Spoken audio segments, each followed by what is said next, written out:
We talked about Aaron Phillips yesterday, Fat, Yes. and how the resume is actually ridiculous. Yes.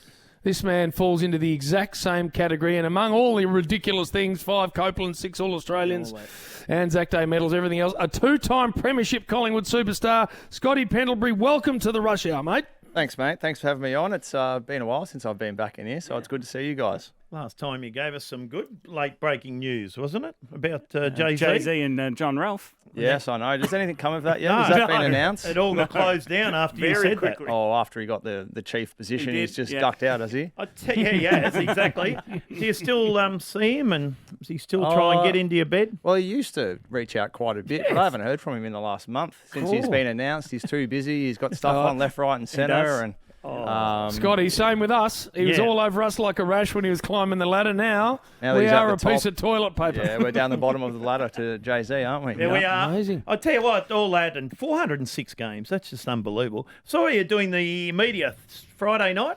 Yeah, Channel 7, yep. Mate, I loved it. Very polished there. Do you enjoy that? Yeah, I've really enjoyed that the last couple of years, doing a bit with 7 and seeing another side of football. Obviously, football will end for me at one day in the near future. And, looking to, explore and do different things. And, I found it to be really refreshing doing a bit of media work and talking about the thing that I love, which is footy. I also love the fact, Fat, that these are current players. Yeah. So they take you out onto the ground and exactly why stuff's happening. I mean, we can all speculate watching on, but when you got the blokes like Pendles out there who are literally still playing magnificently, How they I think set it's a great insight into modern footy. And you love watching footy? You're Yeah, I do. Yeah, I do. A footy nut? When the kids are sleeping well, Bill. Yes. It's been about 6 weeks since I haven't had the young fella in my bed. So, a bit tired these days. But no, I do. I love watching the footy and especially the Thursday night and Friday night games, like everyone. I really enjoyed being there live the other night and watching that game and, seeing the momentum swing it every bit of which way and stuff like that. I really enjoyed it. Exactly. And a big one this Thursday night. Do you still look forward to this? It's just another game, mate. Oh, is it? No. Just another It's week? fine, isn't it? It's just another week in football. No, it is. It's massive. It is. And I don't think either club these days. I think footy in general is getting better and saying, it is a big game. Exactly. It's not worth 8 points, but it's still a massive game. It's us versus the Blues.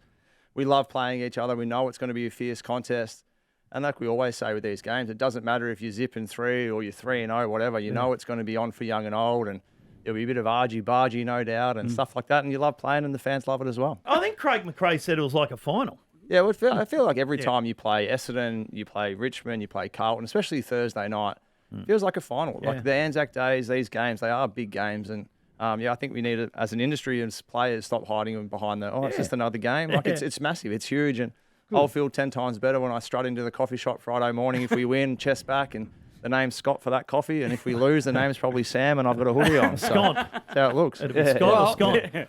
And 90,000 plus. Yep. That's the other thing. The crowds that come to Collingwood anyway are ridiculous, but when you play against the arch enemy Pendles, they absolutely pile in. Yeah, and that's the best thing about these games is you get to play in front of these big crowds and they're finals-like crowds. So if you're lucky enough to get there at the end of the year, you've almost had 5 or 6 dress rehearsals at what it's like. You like beating Carlton?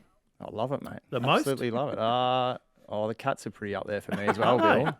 Well, they knocked me off in the 2011 grand final. Oh, that's right. And they've knocked me off in the 2007, 2009 prelim. And yeah, there's been a bit of knocking us out of stuff. So Good. the Cats are up there, Bill. That's fair enough. How's the AFL travelling?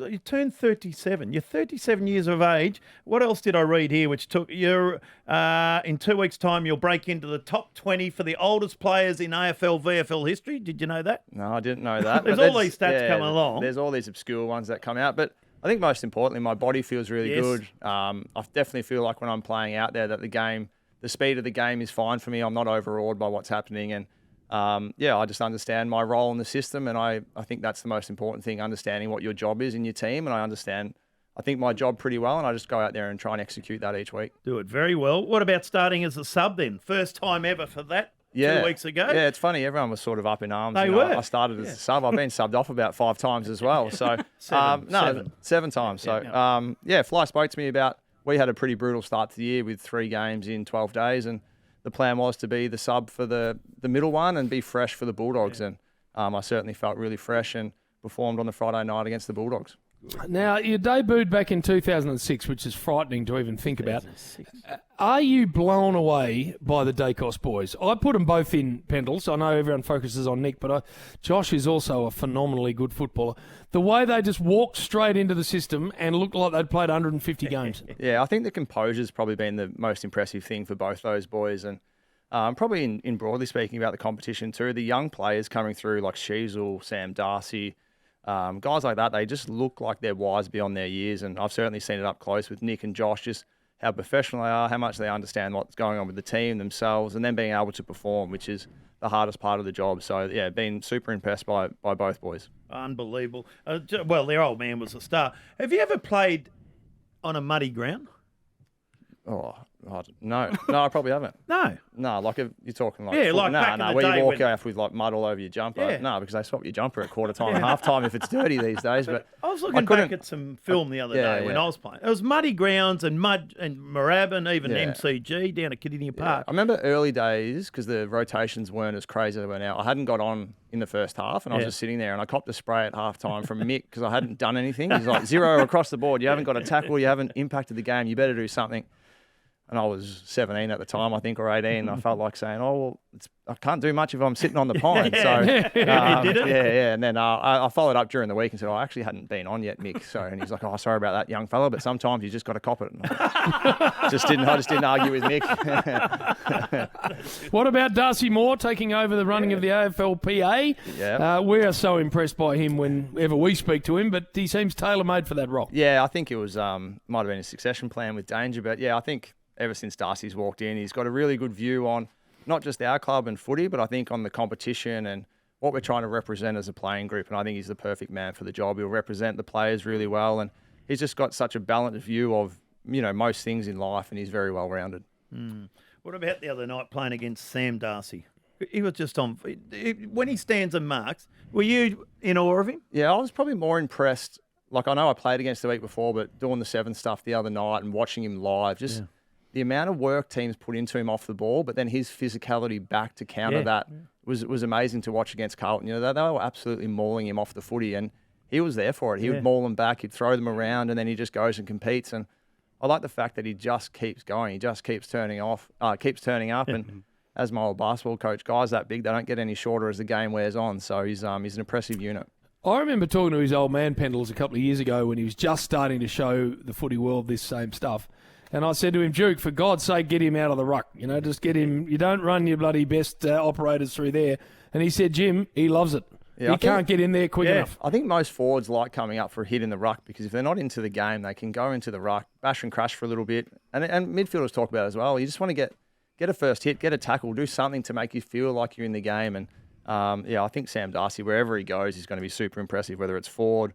I wouldn't be surprised if he does some footy on a wing as well because he can run, he can get up and down, his left and right foot. Imagine him sliding forward on a probably like a Josh Daicos type going forward or an Ed Langdon, like 6 foot barely to 7 foot, like he'll do some damage. Now, Fat, as well as being a superstar player and of course now dabbling in the media, also does some coaching with Lordo, our man Matty Lloyd at Haileybury, and you've got a tiny little nipsy sort of pressure forward wing now trying to push into the midfield. Freddie. Fred Brayshaw, how's he going? Yeah, Freddie's going really well. So I coached him last year as a year 11, Fred. Yes. And I really enjoy coaching the young kids. And school footy is something that I'm really passionate about as well at that level because they're all so hungry to learn and they're keen. And Freddie's travelling fantastic. He always throws me a few curly questions and challenges your point of view, which is great. Because, where would he get that from, do you reckon? Yeah, I'm not sure. I don't know. Yeah. So, but no, he's coming along nice. He's very quick. Loves to apply pressure. Very quick. Surprisingly, he's very quick and loves applying pressure and loves a forward 50 tackle. So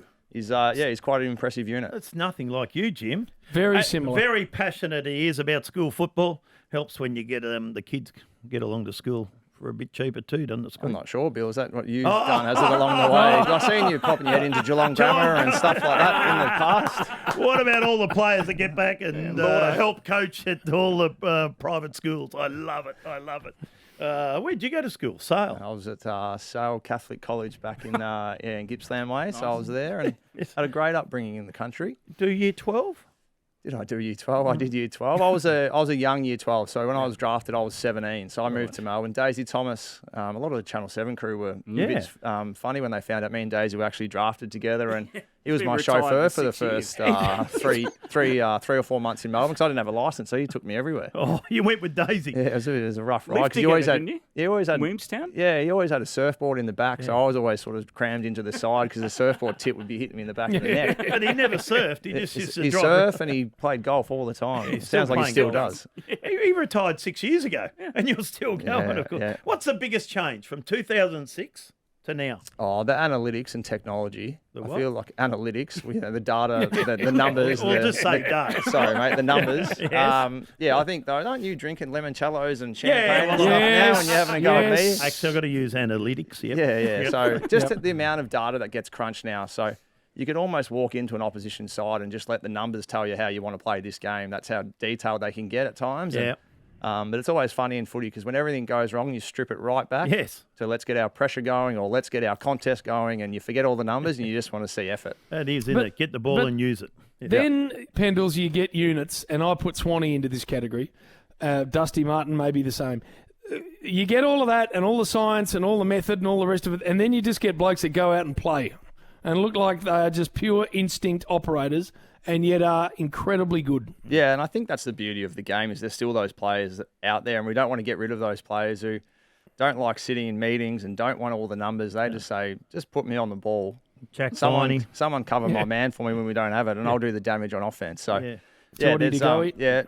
there's so many Tom Liberatore. There's so many Tommy Liberatore just burrows in, gets the ball and you know it's coming. He does it every week. So as you said, Jim, guys like Swanee, who I play with for a long period of time, he'd be laughing in the warm-ups. I reckon he'd be more like he's suited to a lot of what's happening now with being a bit more relaxed, not so serious. Yeah. It is a game, have some fun, and he'd be cracking jokes at quarter time, Swanee, when we're 6 goals up, saying, what are we doing after this, blah, blah, blah. And But the way he'd go. But he'd have 38, mean. kick 3, and have 7 tackles and 11 clearances. But he was meaning that. What are we doing after No, this? yeah, he was meaning it. Yeah. But I think the thing that underlines all those players is they're the most competitive blokes. You can't take that instinct out of them. That's So right. table tennis or whatever it is, they will compete at anything because they love to win. That's all right. Stevie J and Gary Ablett, they used to punch on if over table tennis. Yeah, And table Chappie. tennis.